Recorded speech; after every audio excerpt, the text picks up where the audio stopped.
Report indicates both women were in the Mia Lounge early Saturday morning when they accidentally bumped into each other. Witnesses told investigators the women had gotten into an argument inside the club after Dixon allegedly bumped into the victim.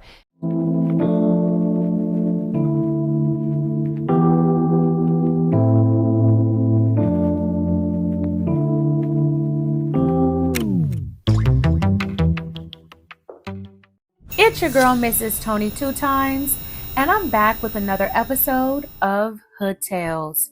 In this video, let's take it to Wilkes-Barre, Pennsylvania, to discuss how a bump at a hookah lounge turned into a fatal confrontation. But before we get into this video, don't forget to subscribe, like, and share. Turn your notifications on so you don't miss any future uploads. Also, this video is sponsored by me, Mrs. Tony Two Times, and my YouTube channel. Make sure you check it out. Look out for the link to it in the comments. Stay tuned until the end to hear the full story. Everything in this video is alleged. All right, let's go ahead and get into it. Ayanna Chanel Villardo was just 30 years old. Born in Brooklyn, New York on March 27, 1995, she grew up surrounded by love, laughter, and a big heart that she carried with her everywhere she went. To those who knew her best, Ayanna was the kind of woman who could light up a room. She was the life of the party, quick with a smile or a laugh, yet she was just as content staying at home, surrounded by the people who mattered most. She worked as a dietary aide at a local nursing home, caring for others even in her profession. But her most cherished role in life was being a mother. Ayanna had 3 children of her own and 2 stepchildren through her fiance, Brandon. For her, her children were everything. She made sure they always came first, never hesitating to sacrifice for their needs. Ayanna was known, loved, and respected in Wilkes-Barre. She had friends, family, and a community that valued her. But on August 9th, 2025, her life was cut tragically short in a senseless act of pride, jealousy, and rage, an act that, according to investigators, began with nothing more than a bump inside a crowded hookah lounge. It happened at the Mila Lounge on Hazel Street in the early hours of Saturday morning. Ayanna and another woman, 35-year-old Natasha Marie Dixon, crossed paths inside.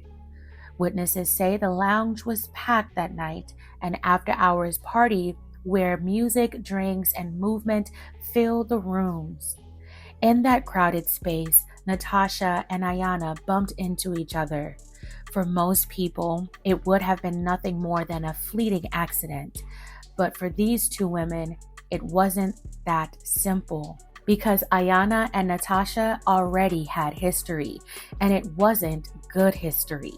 The exact details of their past haven't been fully revealed, but police confirmed the 2 had ongoing issues long before that night. What should have been a harmless bump reignited tensions, sparking heated words. Friends and others inside the lounge stepped in, separating the 2 before things could escalate further. But the tension wasn't over. In fact, it was only beginning. Sometime after the confrontation, Ayanna decided to leave the lounge. She crossed the street with a group of people heading toward a nearby parking lot. She may have thought the situation was behind her, but Natasha followed. According to witnesses and court records, Natasha left the lounge and went after Ayanna. As Natasha approached, Ayanna noticed her and said, "What's up?" In that moment, Natasha pulled out a firearm. Without hesitation, she raised her arm and fired a single shot, striking Ayanna in the throat. One witness told detectives that after firing, Natasha smiled. Ayanna collapsed in the parking lot as chaos erupted around her. Friends, witnesses, and even a bystander tried desperately to save her life, performing CPR until police arrived. Officers took over life-saving measures, but the damage was too severe. Ayanna was rushed to Geisinger, Wyoming Valley Medical Center, where she was pronounced gone upon arrival. Meanwhile, Natasha fled the scene in a blue minivan. Surveillance cameras captured the moment she approached Ayanna, weapon in hand, and then escaping afterwards. Police wasted no time. Witnesses identified Natasha as the shooter, and detectives tracked the blue minivan to her husband's adoptive mother. When officers arrived at her door, she reportedly greeted them with the words, "Are you here for Natasha?" Later that day, police arrested Natasha Mary Dixon and charged her with criminal homicide. By law, bail is not permitted in cases like this, and she was immediately sent to Luzerne County Correctional Facility. She is innocent until proven guilty. There is no mugshot of Natasha that has been released to the public or information on where she is currently being held while she awaits trial. There is a possibility that she may be in protective custody. Court records reveal that earlier in the year, Natasha had also been reported in another incident involving a firearm. That history, combined with her actions on August 9th, painted a picture of a woman who was no stranger to conflict. Some witnesses said that Natasha initiated the bump the night of the incident, and maybe the confrontation possibly stemmed from jealousy towards Ayanna. Now Natasha faces the possibility of spending the rest of her life in prison. But the bigger tragedy is that 5 children, Ayanna's 3 and 2 stepchildren, are left without the mother who loved them more than anything in this world. This story is about more than a shooting. It's about the devastating consequences of anger, jealousy, and pride. We often hear the phrase, "Pride comes before the fall." And in this case, the fall wasn't just Natasha's, it was Ayanna's life, her children's future, and the peace of an entire community. A simple bump in a crowded lounge should never lead to a life taken.